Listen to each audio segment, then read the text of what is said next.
Welcome, ladies and gentlemen, to the Kim Barret Show. I am your host, Kim Barret, and on today's episode, we speak with Mr. Nick Bradley, who is an absolute gun when it comes to scaling up. So if you're a business owner or entrepreneur and you're thinking like, how do I grow a business? How do I scale it? And you want to learn from someone who's done several billion, that's right, $7 billion in growth and exits, then this is the podcast that you want to listen to today.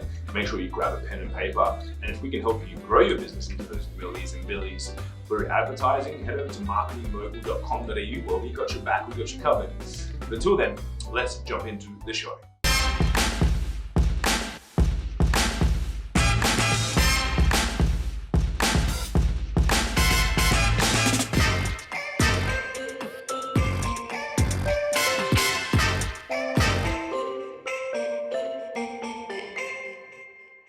Nick, thank you so much for joining us today. Really appreciate you making the time. Hey, Kim, it's absolutely a pleasure to be here, mate. Because I live in the UK these days, speaking to another Australian voice feels very like a homecoming for me. I know. So the only other way you can get access is by turning on like Neighbours or something like that, right, over there. And speaking to my folks, and that's about it. But, you know, to be frank, this is going to be a much more interesting chat, I'm sure. Yeah. I love it. And so, Nick, I always like to start the podcast off the same way every time, which is, if you and I were chatting at a party and I said to you, Nick, what is it that you actually do? What's your go-to answer? Okay, so I'm going to give you exactly what I say, right? I'll do it exactly as I do it. So first thing I say is, hi, I'm Nick Bradley. I'm a business growth expert. I work with companies that are performing okay. They're doing all right, but they're not performing to the expectation of the founder. So I work with the founder and the teams to take those companies from good to great. I love that. And I suppose pretty much every high performance founder probably thinks that their business could always be doing better, right? So I'm sure you've got a good pool of people to be working with. But sometimes I find that people, when they hear that term business growth expert, or they hear someone is a, I don't know if I want to put you in the same category, but a business coach or something like that. And they're like, cool, what does that person actually do? Like, what are the levers and things that you look at to pull on to help people go from being good to great? Like, break me down a little bit more about what you kind of assess and then help people with. Yeah, I'll definitely get into that. I mean, there is a secondary thing I say after I do that sort of introduction, because I agree with you 100% that what does business growth expert really mean? So normally what I say then is kind of what I've achieved.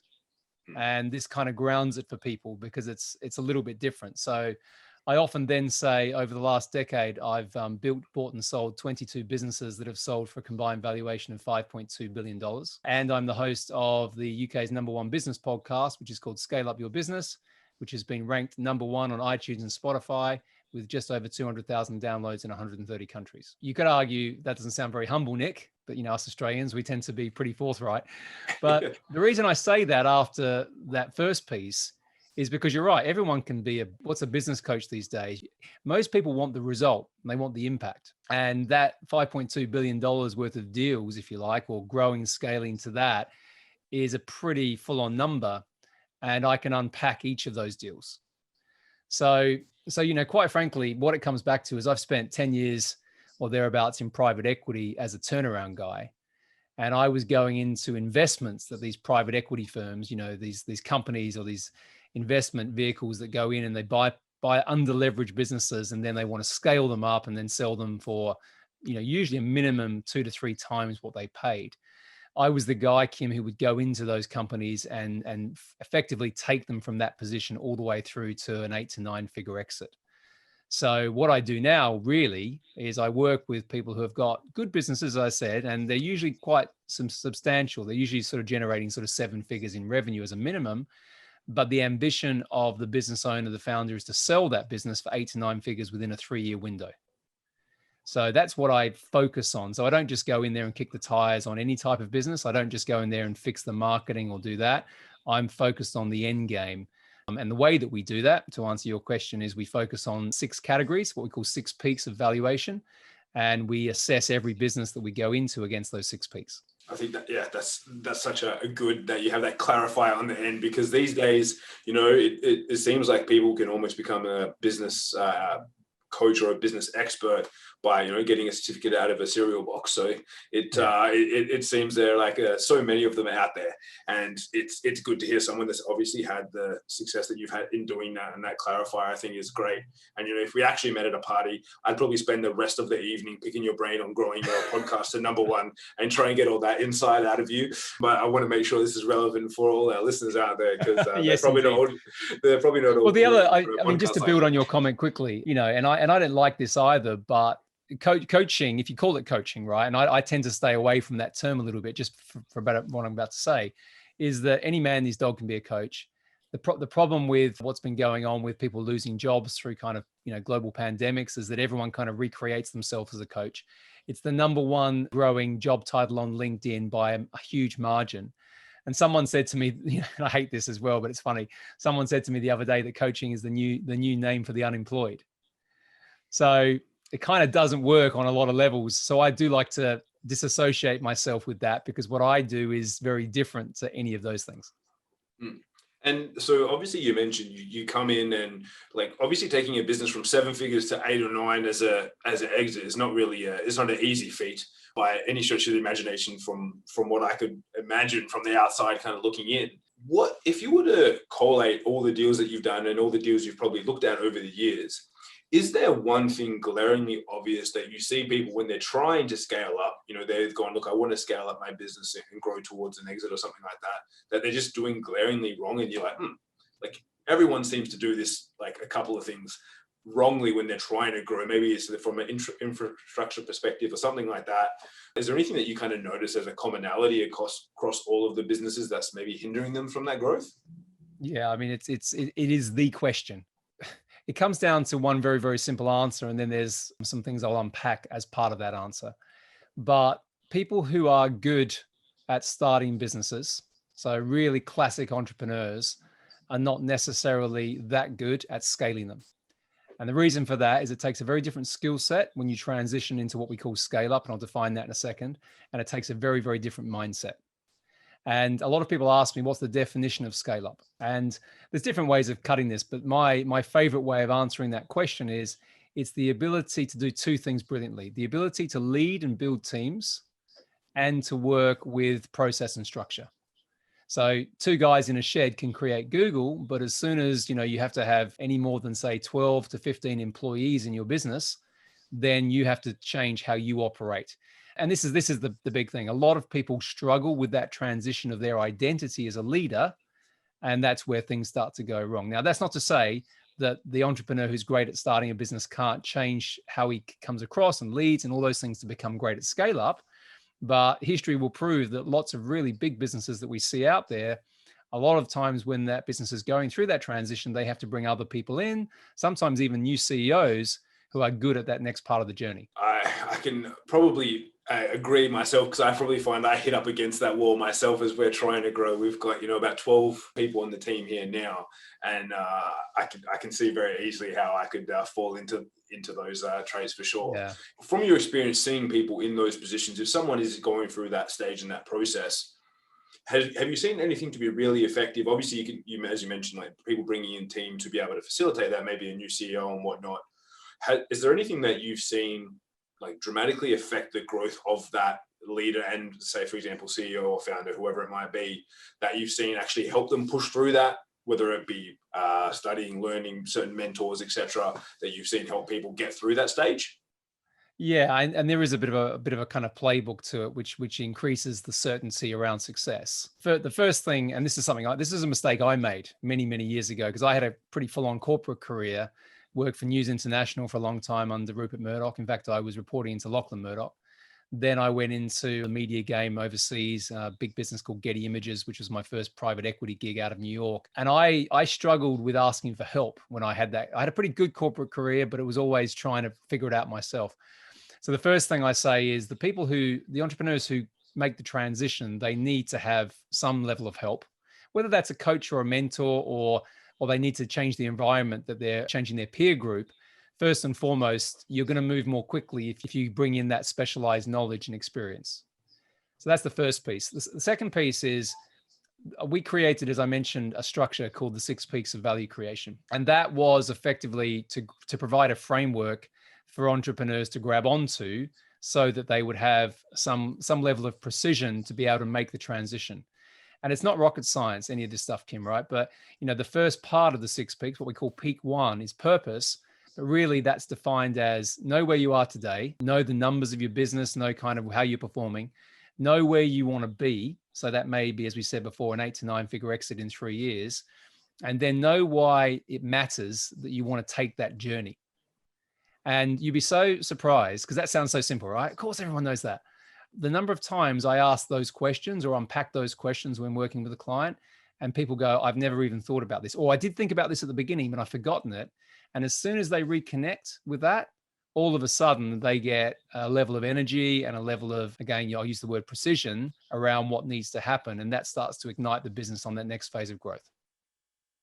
As you said, like knowing that how many people don't actually look at that, because it's one of the questions we ask people a lot as well when they come to us, and it's like, cool, they want, for us, they come to us for marketing. They're like, cool, we want more leads. It's like, cool, why do you want more leads? Like, I want to grow my business. Why do you want to grow your business? And they're like, to grow it. And I'm like, oh, okay, like surely we've got to have a better reasoning behind it. Otherwise it just seems to like keep hitting that glass ceiling and then bouncing back, because they don't have that purpose that drives through why they want to get to that, why they want to get to an exit or anything like that. Has there ever been a time where someone's come to you and you go, actually, look, you may want it, but like you don't have, maybe not what it takes, but it's like your business is not built to be able to do that. And then you've had to maybe even turn away or go, look, I'm not the person to help you. Is there anything that kind of identifies someone as someone who you go, look, the business that you have is not structured for scale for you to be able to take it to that level?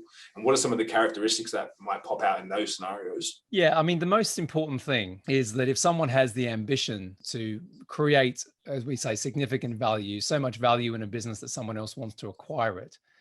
And that, as I said, is where we play. So if someone has a lifestyle business, in other words, they just want to have a few employees and they want to make 6 figures, that's not really where we play. There are obviously better people to help in that area. I just don't think that creates enough certainty again around, avoiding disruption. I mean, for me, having scale actually matters, right? It matters for a number of different reasons. So if someone has the ambition to take their business to that sort of level, that sort of, as I said, 8 to 9 figure exit, certainly a business that's generating 7 figures of revenue and therefore making decent profit, quite often they won't be structured to scale. So quite often when they first have a conversation with me, I often say they're in plateau or they don't know what their next move should be. But the important thing to your question is they have the ambition. And what that says to me is they are prepared to do what it takes. They're prepared to listen to advice. They're prepared to do whatever action is required. They're not going to be so arrogant that they think they know what's next. And I applaud that, because it's hard to start a business. And most people start a business and they do get stuck along the way. The people who then are aware that they need help at that point are the ones that I can help, because I know what the playbook needs to be. And the playbook that we work to, it's not what I call overly templated, but the principles fit on any business, any geography, any sector, and the stage is the most important bit. And then we can get them to where they need to get to. I mean, our strike rate of working with businesses with those characteristics I just described is exceptionally high. We have had one client this year who's tripled their revenue through COVID just by applying a better methodology around predictability of revenue flow, which is one of the peaks. And so for me, it's that. I don't work with anybody who doesn't really believe that they can do it. Now, that might be something I can pick out very quickly, is making excuses, is being the victim. And I certainly don't work with anyone who's not prepared to try new things and experiment, because they have to have that level, again, of awareness to be able to break through. It makes a lot of sense. And obviously you mentioned the 6 peaks. Are they in a sequential order? Or if you go into a business, do you go, hey, hang on, I know that peak 5, I can literally pull that lever and that's going to like dramatically help us to start off with? I'm conscious that we're teasing everyone here, aren't we? I need to say what these things are. We're dancing around, mate. Okay, so I'll just give you what they are, and then I'll explain how and why it kind of works, right? So the 6 peaks are, the first one, as I said, is purpose. The second one is profit. The third one is proposition. The fourth one is predictability. The fifth one is process. And the last one, the 6th one, is arguably the most important when you're going through scale up, is people. So again, none of those 6 characteristics is going to be rocket science to anybody who's ever read a decent business book. However, what I've done with them is I've applied the best practice characteristics. So what does great look like versus good against those? Think of it like a dimension. And when I think about those exits, that 5.2 billion of kind of deals, all of the ones that had the biggest multiples at exits, the ones that kind of almost astounded the founders, had those 6 peaks in some level of congruence. So the answer to your question is, when I go into a company, I have an assessment that I have people do. It's called the 6 Peaks scorecard. And that is around 40 or so questions. And that gives me a very, very good sense of which of the two peaks out of the 6 are really not working. And the way to think of it is finely tune engine, all the cogs, everything needs to work in that engine. And you know, when one of the things is out, when one of the valves is out and the engine sounds terrible, if you just tweak it a bit and then everything sounds amazing. It's very much like that. So it's not sequential, but each of them need to be to a certain level for that engine, that machine to run. And so what I will often do is someone will do the assessment, will come in, will say, okay, you're not doing very well at predictability of revenue flow. You're not doing very well at leveraging in processes and automation. We're going to work on those 2 peaks and we're going to get them up so they're level with the other areas. And then what will happen is you'll get a compound effect of everything starting to work. The other thing that can happen, just to be really transparent, is as you improve those 2 areas, you'll then have another area that starts to fall away a little bit. So you need to tweak that. But the whole outcome is over 12 months. And that's the minimum that we work with someone. We go in for 12 months and we basically strip it back and we rebuild the thing. By the end of it, you'll have all of those peaks working to an optimum level for where you're trying to take the business, but more importantly, the characteristics of the business from what it is, the business model, etc. From all of the people that have done the scorecard, what's the 2 most common? You mentioned you look for like the 2 lowest. Like, is there 2 where you go, they always fit in those 2 categories? Yeah, there's 3 that jump out actually. So it does depend, but it does depend. But the one that jumps out the most is proposition. So that is effectively, are you clear on the market that you are really operating in? Are you clear that there is a problem that really exists? And do you have a remarkable solution for it? Now, again, it sounds simple, right, when we're talking about it, Kim, but the problem is this, right? Someone who starts a business, they may solve a problem that existed at that point in time. And if we went back maybe 2 decades, that problem would exist for maybe 5 years, right? Because the world was moving much slower. These days with technology, that problem that existed a year ago might be obsolete in 12 months' time. Right? You must see this in some of your clients. So you'll get this fixated entrepreneur who's going, yeah, I'm solving this problem. And I'll go, well, hold on. Is it really a problem? Well, yeah, it was a problem 3 years ago. When was the last time you actually looked again to see if it's a problem? And so we go into that, we go and speak to their customers, we go and do a bit of external validation. And then we come back and say, the problem still exists, but the way that people are wanting to solve that problem's changed. So your product and service, what we call the value proposition, and the experience they get needs to change. So that's a great one, because as soon as you line that up, then all of a sudden, everything else starts to work. And then the second one that people don't get right is predictable revenue. And this is probably the bit that you'd come and play with your company, because we are so metrics driven in what we do. And we have precision all the way through the funnel. So we know exactly, and I've got 7 companies and every one of them is run like this.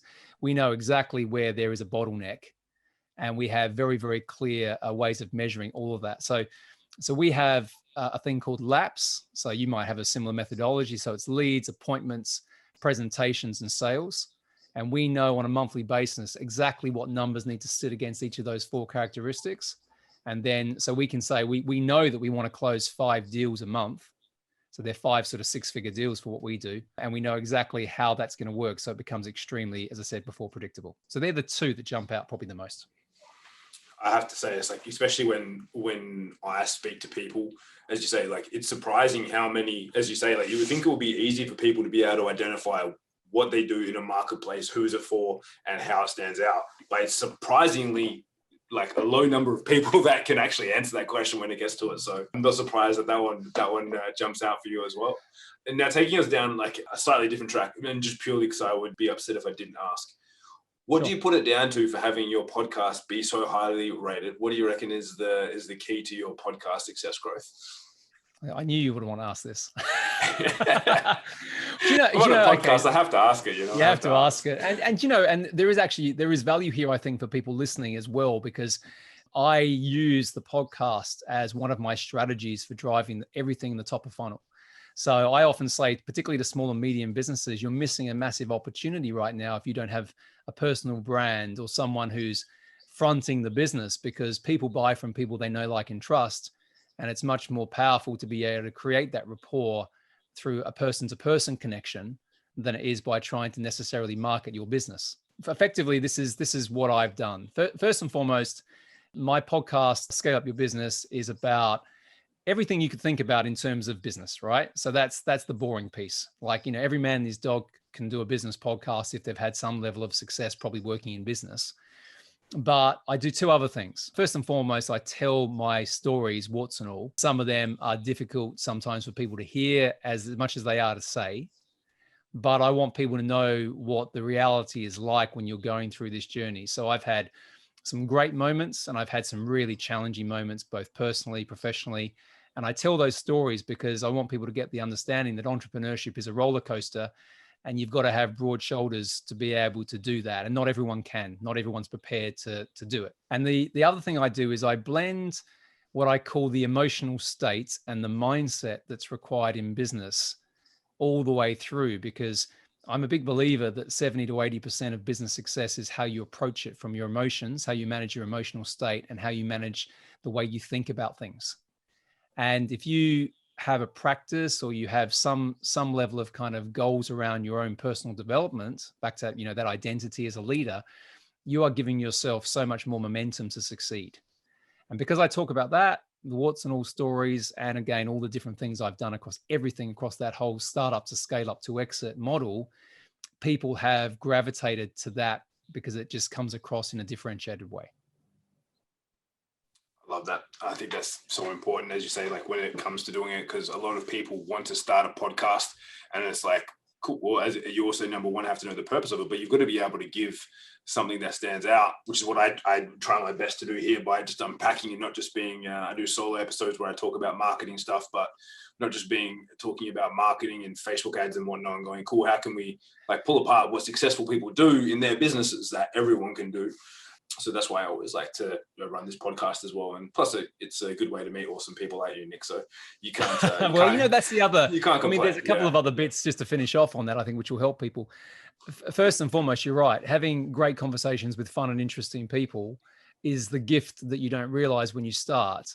And so every conversation I have, be it whether I'm going on someone else's podcast or whether I'm having people on my show, I learn something every time, and I connect with someone.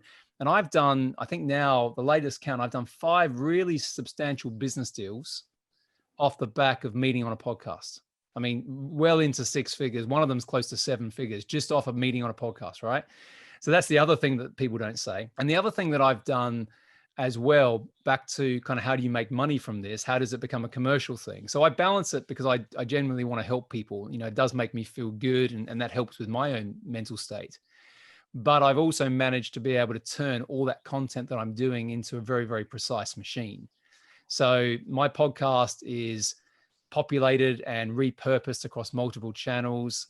I have a whole social media plan that sits underneath that, where I'm putting out something like 40 to 50 bits of content per week across other channels.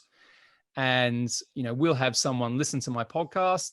Sometimes they binge it. They like do a Netflix binge, and then they'll get in touch with me, and I don't have to pitch what I do. They've already made the decision that they want to work with me. So really, it's really just qualifying whether that's going to be a good fit. And that changes the whole game in terms of how you grow your business in the more traditional sense. Spending money on advertising, all those things are important. We do those things too, but it's balanced now with this very focused inbound approach. I wholeheartedly agree. So anytime I've spoken to someone who's listened to the podcast, they already think like they feel like they're already a friend of yours, because they've, probably, as you say, if they binge it, and who knows, you've got 80, 100 tons of episodes, and if they go for 20 minutes, half an hour, so, oh man, you've spent like 50 hours listening listening to me, it's like, there goes, people say it takes 21 touch points or whatever to have so if someone listens to you for 20 hours, they're probably safe to say they like you somewhat. So it becomes a much easier conversation. It does, and you feel great about it. I mean, there are lots of people who, it's, as we say, it's very top of funnel, right? It's very broadcast. I get lots of people who reach out and say, you've changed my world, you've changed my business. I did a couple of podcast episodes recently. One was called The Power of Three, which was all about how you focus more on three things across everything you do. And I did a really personal one, which is called Lessons from Loss, which were when my grandfather and father passed away and what they taught me about business and entrepreneurship. And those things connect with people, right? And a lot of the people that listen, I can't help. They're not really of a level or a stage in their business where I'm going to help them commercially, but I'm helping them just through the content that I'm putting out there. And that feels amazing. 100%. Now, Nick, as we get towards the end of our time here together, I always like to ask the same question, which is, what's the question that I didn't ask you that I should have? Oh, someone asked me this ages ago.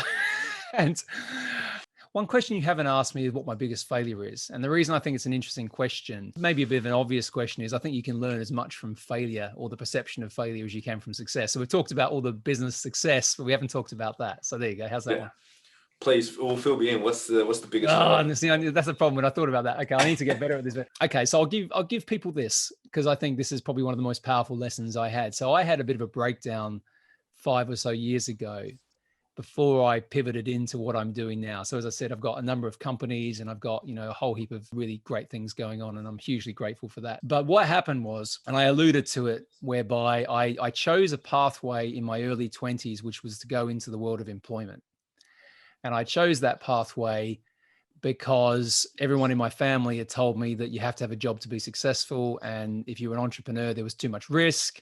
And if you go down that pathway, you're going to fail. And so the people that I trusted, I believe what they said. Interestingly enough, some of the people in their world that were the most successful were more entrepreneurial.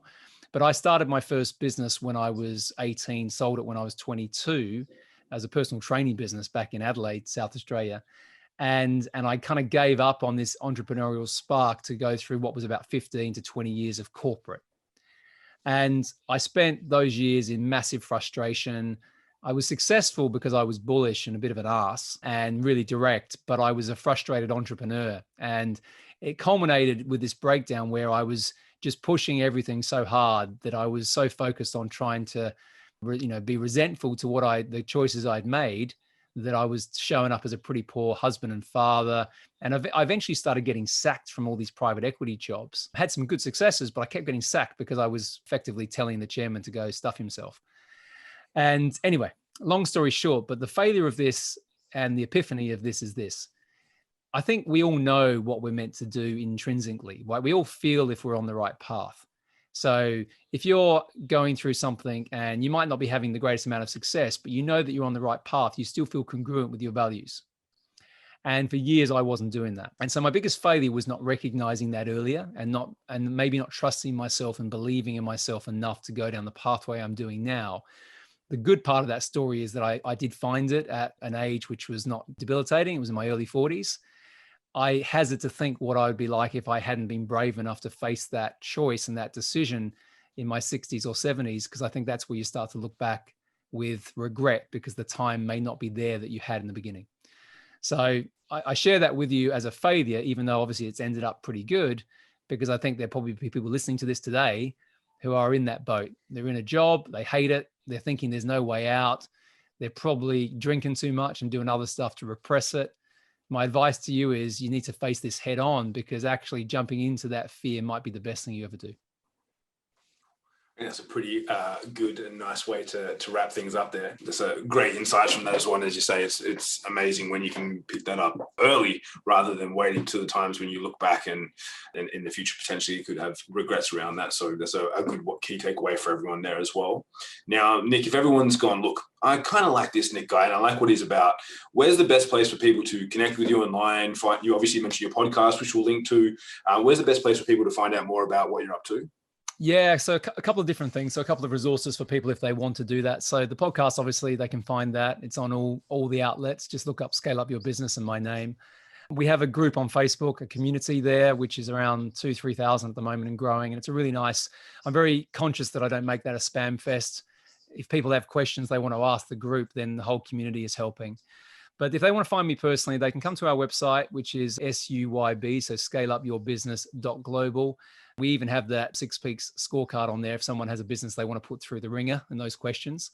And the other place to get me personally is LinkedIn. I tend to hang out on LinkedIn a lot. If people want to send me a message, I always promise to go back to them personally. It takes a bit of time sometimes these days, but people can be patient. Then I always come back. But that's the best way to come and get in contact with me. Beautiful. We will link also to link to all those things. So guys, wherever you are watching or listening to this, either scroll up or down, check the show notes, and we'll have all of those links there for Nick. And if you know someone who's going through scale up at the moment, or maybe you've been hearing them talk about a few of the things that we've talked about today and they don't know how to get past that, please do share this episode with them so that they can find out more about how they can get past those, those roadblocks and hindrances and figure out ways to get around them as well. And hopefully they can also check out some of Nick's work too. But Nick, again, thank you so much for joining us today. I really appreciate you making the time. No, Kim, it's absolutely awesome to be on your show, mate. Thank you for having me. Cheers.